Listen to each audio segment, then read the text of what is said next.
take a seat. Okay, artificial intelligence, I mean, we all agree, is currently the big topic anywhere you go, not just in Silicon Valley, but at schools, at businesses, corporations, workplaces around the world. I want to start with you, Doctor, because you head the Smith Center, which deals with entrepreneurship and encourages growth, particularly in Silicon Valley. Firstly, in your view, is artificial intelligence something that we should embrace or be afraid of? Great question. And this is basically an historical question. So these similar questions have been asked for similar technological advancements over the history. So if you guys think about like electricity, I resemble this to advancement of electricity, and people have concerns about electricity. People have concerns about automation, industrial revolution. So as businesses and individuals, we always had these concerns whenever there's a new technology. And so artificial intelligence is normal. As human beings, we are afraid of things that brings us uncertainty, right? I think I find it totally normal. And for next generation, new generation, I feel like they see this as less uncertain. They are less afraid, right? I think they are more prepared for this. So we should be definitely embracing AI. And I actually resemble it to electricity itself, because we use electricity everywhere, right? Like, we are surrounded by electricity. We cannot live without electricity. I think artificial intelligence is going to be the new electricity. That's how I see that. Wow, so you think it'll be something that we can't live without in the future? That's what's happening, yeah. Okay. Now, Azima, I want to turn this discussion to you because I love your story, because you've developed Connect Here, which is an organization that provides translation services mainly in Pakistan and for those who are deaf. And you started the organization because your parents, who are deaf, found it very difficult to function as other citizens would in Pakistan. So that inspired you to create Connect Here, which is mainly technology focused, but I understand you offer in-person translation as well. But explain to us, what potential does artificial intelligence have for a business like yours, which does such amazing work for people who are deaf? Thank you so much. It is truly an honor to be here today. Thank you, TRT World, for making us a part of it and making disability tech a part of the conversation, which is very, very needed. So your question takes me back to 1960s, like late 1960s, when my grandmother, my nanny, had 4 deaf daughters. And at that time, we didn't even have mobile phones as much populated in Pakistan. And even if it was there, it was only audio call. And deaf people who can't hear, they cannot talk through audio calls. And at that time, someone told my nanny that technology is going to bring video calling as an option, and that will change the life of your daughters, which is very, very true, because then, early 2000s, my mother got her first smartphone, through which she was able to talk to her mother, my nanny, over video call all by herself. And I have been raised seeing that. I have been raised in a deaf family. I'm a very proud Coda, a child of deaf adult, and sign language is my mother tongue. So growing up, I realized that although everything is very similar and normal within my family, but whenever we step out of my house, people treat my parents differently, because there is a communication gap. People use spoken language, and my parents use sign language. So how can we use technology in this mix and connect both the communities together? And I always used to think that one day someone is going to use technology in Pakistan to make it happen, until I turned 19 and decided if no one is doing it, that doesn't mean I cannot do it.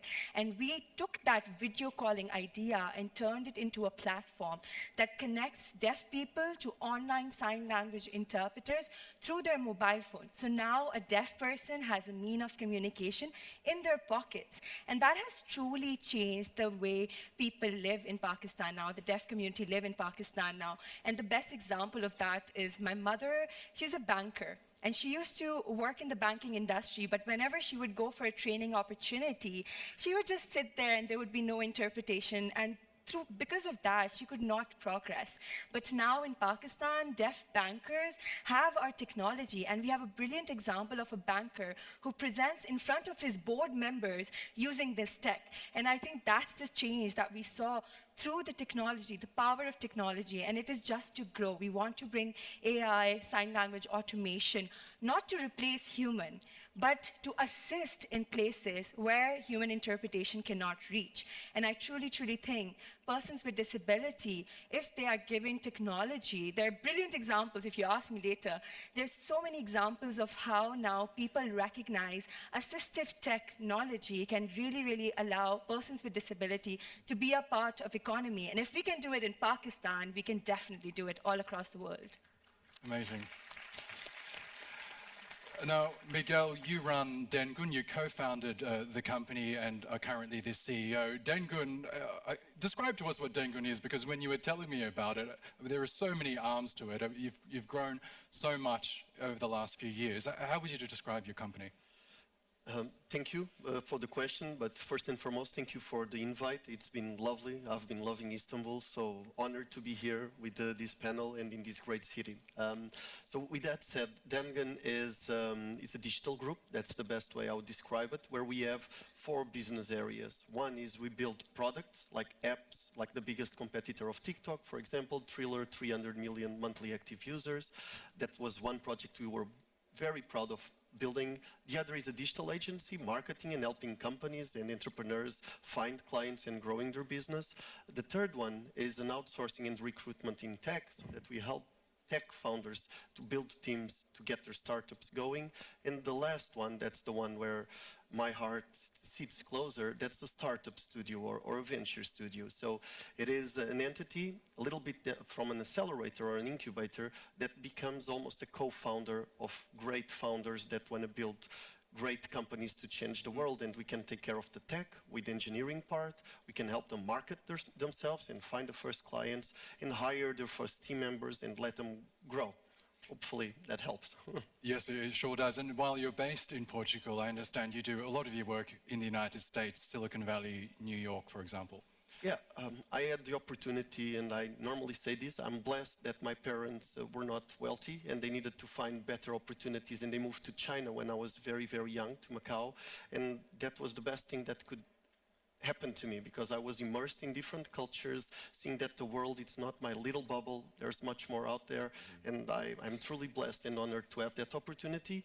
And I was building stuff, so I do consider myself a global citizen, a citizen of planet Earth. I just happen to live and have my base on planet Earth in Portugal, but I do work with international team members. We have team members in 8 different countries, and our clients are in, I don't know how many countries, but a lot of them.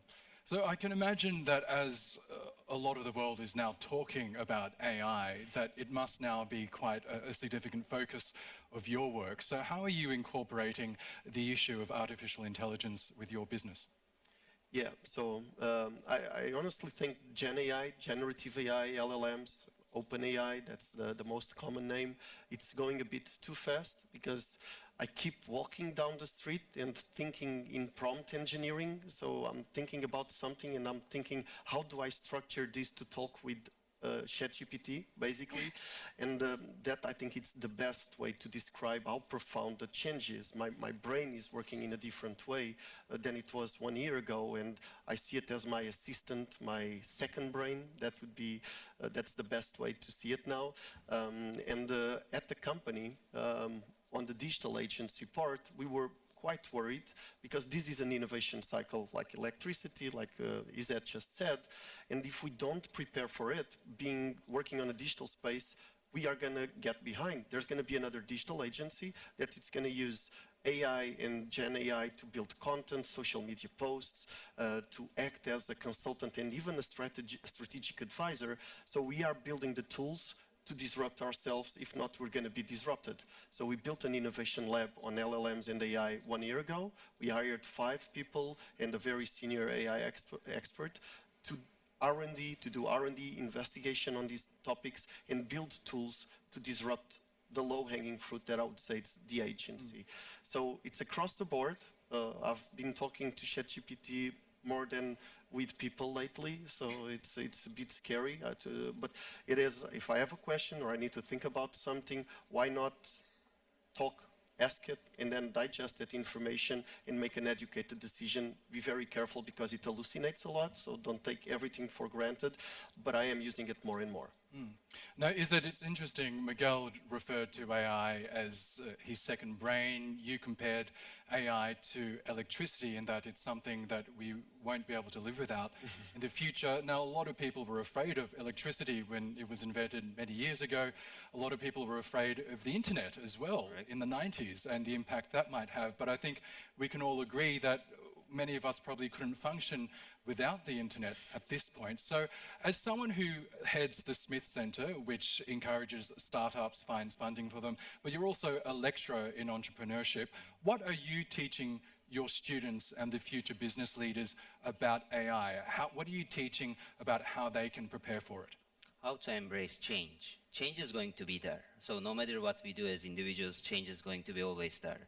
So how do you embrace change? How do you prepare yourself for major changes or disruptions? So it's like riding a motorcycle. It's when you try to learn how to ride a motorcycle, it's not as if you're going to fall, it's more as of when you're going to fall. So you're going to fall once. So disruptions, changes will happen in the future, in the career life of the new generation, including the startups that we are building through the Smith Center, as well as the students in our program. So they need to embrace change, and they need to maybe focus on the correct skills, right? One is, of course, being a global, international mindset is very important, but also these soft skills, they're coming back. That's very interesting, because it was one point that we were only talking about the importance of hard skills, quantitative skills, the importance of engineering, and you can maybe chime in there, but with the engineering, with the AI, we are seeing that some of the hard skills can be easier to be replaced by the generative AI, but soft skills are harder to replace. And there's some research that's showing that, for example, 30 million or 35 million of positions, jobs can be replaced by AI in the next 10 to 15 years, but you can reduce the probability of your position, your job, to be replaced by AI or a software if you develop critical thinking skills. So critical thinking skills, embracing empathy, building empathy are the things that the new generation or the startups, these are the things that they can maybe build for their future careers, skill sets, I think, and that would help them to embrace the change, I guess. Now, Azima, you're primarily based in Pakistan for your work, but also for your family. And Pakistan, as we know, is one of the really exciting emerging economies of the world. You have quite a young population that's very educated as well. We also know that there is a large segment of the population who is, frankly speaking, quite poor and underdeveloped as well. So it's interesting, we talk about AI in the setting of Silicon Valley or Europe or the United States, for example, but how can AI help a society like Pakistan, which has this really interesting dynamic mix of modernity, but also a very rural and traditional living? Absolutely, and I think we are seeing that in Pakistan right now. We have such a great, like you said, we have a huge young population, and we have a population who's very tech-enabled and knowledgeable when it comes to technology and providing services all across the world. And we are seeing such brilliant cases of social entrepreneurship in Pakistan as well, where youth is not only supporting themselves in learning technology and about AI, but they're also teaching others and enabling others in their societies. In the rural areas, we have freelancers now that are also working out of the northern areas of Pakistan, and internet connectivity is now being demanded over there, and we have seen such beautiful talent being emerged from there as well. So it's about giving that opportunity, that platform, but not only that, to come together and acknowledge that Pakistan is an emerging country, and then also how are we using AI in our country to support different cases. Like, for example, even at Connect here, we are using AI to build sign language automation. Whenever I meet someone and they realize that we have tech individuals, I have a business partner based out of Pakistan who has the knowledge and ability to build a alpha version of that, it's shocking for them, but I think we need more of these platforms to talk about it, to connect with these individuals in the developing countries and see how we can build partnership. It's a global world. We need to build partnerships. We have to see where the talent lies, how can we connect with them, and how we can get the best ability out of them. And it also comes for persons with disability as well. I think it's very important to highlight that persons with disability make up the biggest minority in the world, belonging to different age, sex, countries. So it's a huge, diverse population that can also be integrated in your workforce using technology, using AI, to the fact that now there's so many tech that's coming up for people with visual impairment. If I give you a very simple example of that, we have call centers in Pakistan that are completely run by people with visual impairment. And kid you not, if you're making a call to the call center, you have no idea that the person that you're speaking to is visually impaired, because they are using the screen reader available on their computer to assist you, just like an able person would. So that's the power of technology and AI, and I think now more people are looking into how can they integrate marginalized youth that comes from developing countries, emerging countries, as well as marginalized youth that are persons with disability. And Miguel, we also know that AI, at the moment, a lot of people, when they think of AI, they think of ChatGPT, you know, an app that can potentially write an essay for you or something along those lines. But in your view, what potential does AI have? What future applications does AI have apart from what we know already? Yesterday I was preparing for this and I got a bit too excited about this topic that I am very passionate about, so I wrote like 30 pages that I cannot share today. But I would say that I think there are some misconceptions here. So emotional intelligence and empathy, I don't know how far we are from a machine to understand and to have the capability to, even to a better extent than some humans, understand what's happening with that person. There are tools today that just by a camera looking at you, they know your heartbeat, how your pulse is. So they have other insights that a human being cannot detect. So now you add this to Gen AI and ChatGPT, where it, in my opinion, it has the intelligence. I think the best way for me to describe it in simple terms, it's consider it a 10-year-old intelligence level. It's pretty intelligent, if I may. So I know some 10-year-olds, and now this 10-year-old has access to all the information in the world in real time. And more, it has a camera that detects what's happening with your heartbeat. So why is this so far to perceive that it's going to understand humans better than even other humans do? And I think we're blocking ourselves because we are afraid of limiting what we think technology will be, and I think we need to change that around. We should go the other way around and think, what could happen? If there's jobs that are going to be replaced, or there are going to be less jobs, what could we do? What could society talk and use these forums to have an educated conversation about it? Because when we're in fear, we block ourselves from thinking what could be and what could we prepare to prepare a better future. So I would say that the 10-year-old analogy is a good one. I think it's going to be 15 and 18 pretty soon. And if you think about robots, today we have like 5 big companies going to a rat race to build robots. So it's human labor with intelligence. So thinking that there will be safe spots of jobs, I don't think there will be enough jobs as it was in the revolution. There will be new jobs, but maybe not enough. So what happens when that happens? So maybe I'm scaring people a little bit, but the goal is not to scare, but it's to challenge and trigger us thinking what we could prepare society if that comes. And is it, it's not just ordinary people who are a bit apprehensive about AI, is it? Because there is that fear that not only will AI replace jobs, but at some point it'll be smarter than a 10-year-old, it'll be smarter than an adult professor, and it could potentially take over the world in some way. And even Elon Musk, as we know, a very divisive tech entrepreneur, he has warned about the potential dangers of artificial intelligence himself. Do you believe there are dangers, there is something that we should be afraid of, and how should we tackle those fears? So first of all, I agree with both of the other speakers' perspective that we need to get more emerging country perspective and input into this new technology emergence. So coming from Istanbul, I was born in Istanbul, so I'm part of an emerging country. So this is a new technology, and we should not be only considering ourselves as the customers or consumers of this technology, but we should be the ones who are building this technology, because we want to have a say on how the technology will shape in the future. And if it shapes in a way that would have biases on it, that would limit emerging countries, like how their competitiveness in the future, it will be too late for us to change. So going back, I guess, yes, there are some concerns. There would be some, I think there are ethical issues, of course. There are some biases involved. In the US, in Silicon Valley, in fintech area, we see, for example, they are trying to automate the banking system a little bit too much, and introduces some certain biases for people to have access to certain funds or money, and then that biases are implicit in, I guess, the AI that's being generated. We shouldn't let that happen as human beings, I guess, that we need to intervene there a little bit.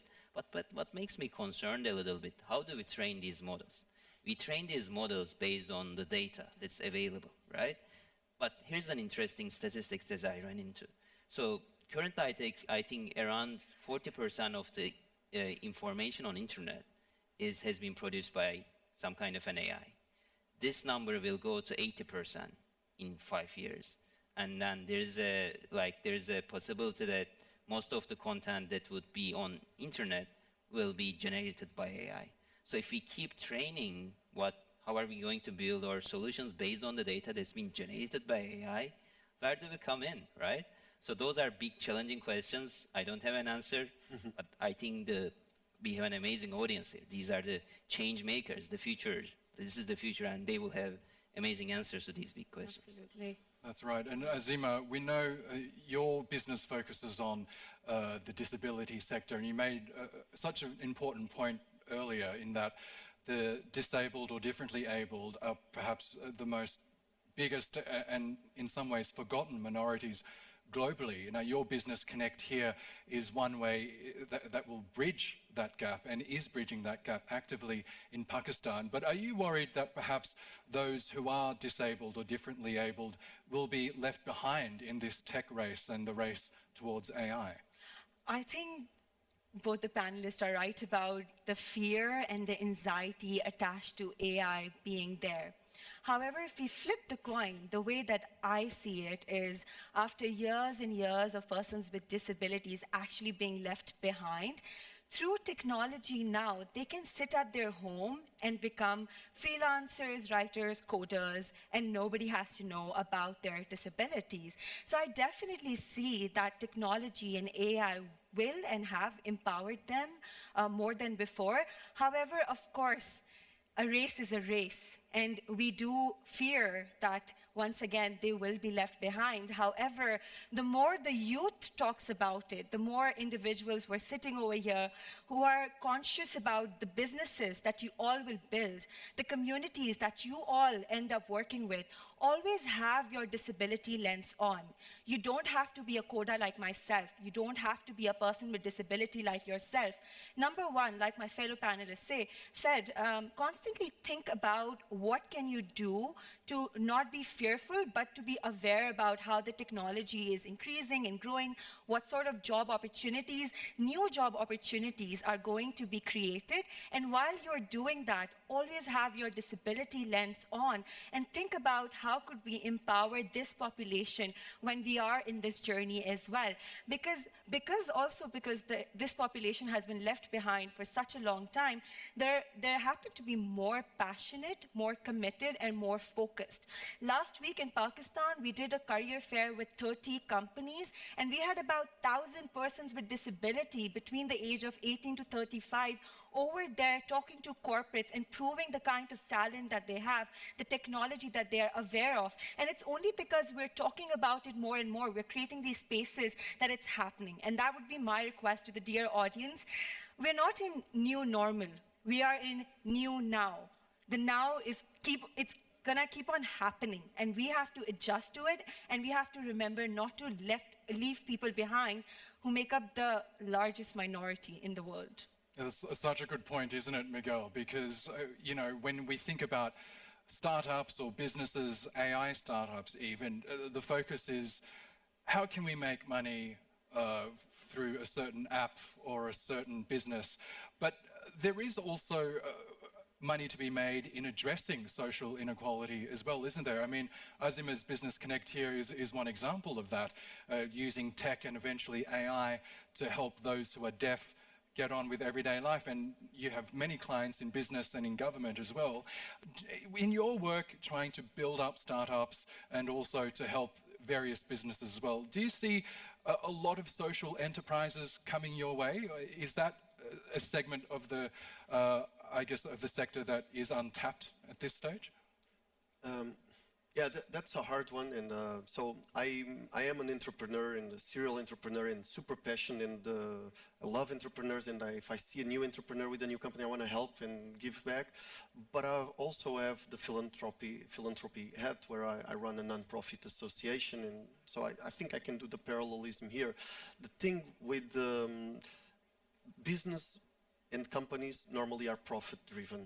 And if there is a business opportunity in that space, they will go there. The issue with the philanthropy and more the social part, it's normally that they're funded by governments, or in the lack of funding, it's harder. So I've worked with some projects and startups more in that space, but then the investments in the ecosystem, they're more profit-driven, so they struggled in the next rounds in finding funding, or they dependent on public fundings. I would say I would find a challenge for this kind of startups, more philanthropic-wise, it's that one, it's the funding sources. So the dynamics are hard to juggle, I would say. There are more and more things, but I would say there is 1 billion people with disability, Yes. give or take, in the world. 1 billion. 15% of our global population as by WHO.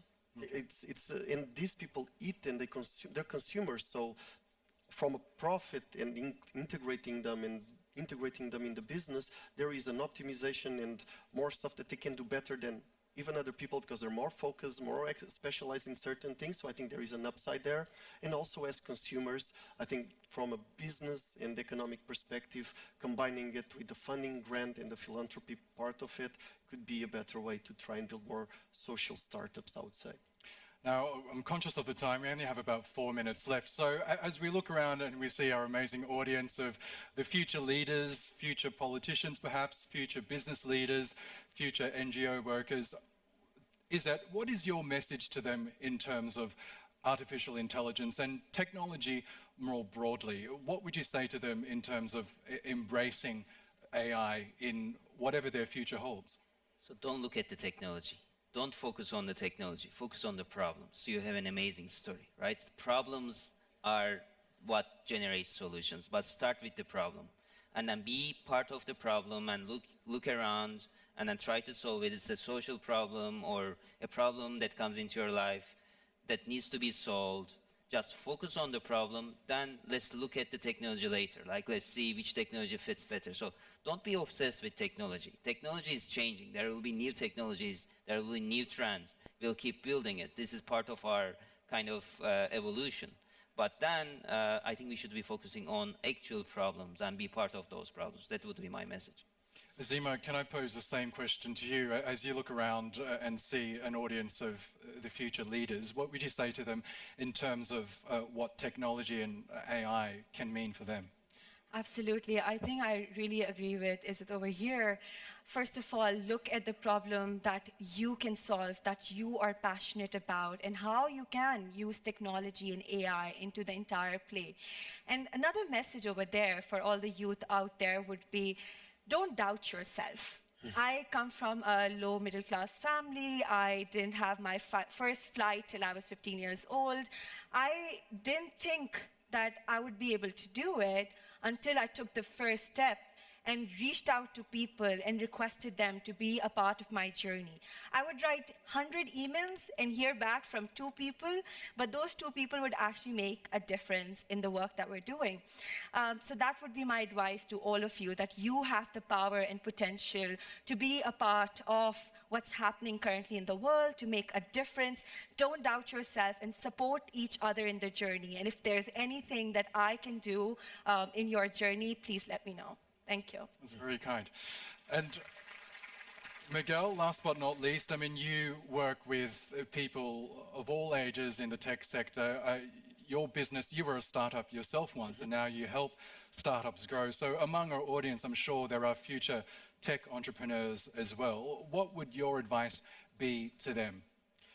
Yeah, so after these two great people, it's hard to give a better answer or something relevant, I would say. Better, it's impossible. I would say the problem is important, but get exposed to these things. Try ChatGPT. Don't try to include it in your life, like ask it stuff, try to learn, use it as a coach. Even if you think there is a problem or if you don't know there is a problem, engage with it, because understanding and there has been innovation cycles in the last, and always, but in the last 20 years, like 5, 6, if we try to catch and understand this, it will give you the tools to fix problems. So you need to identify them, but these are the tools. One idea that came to mind, so OpenAI, it's very US centric, and this is an LLM, and it's something that it's great.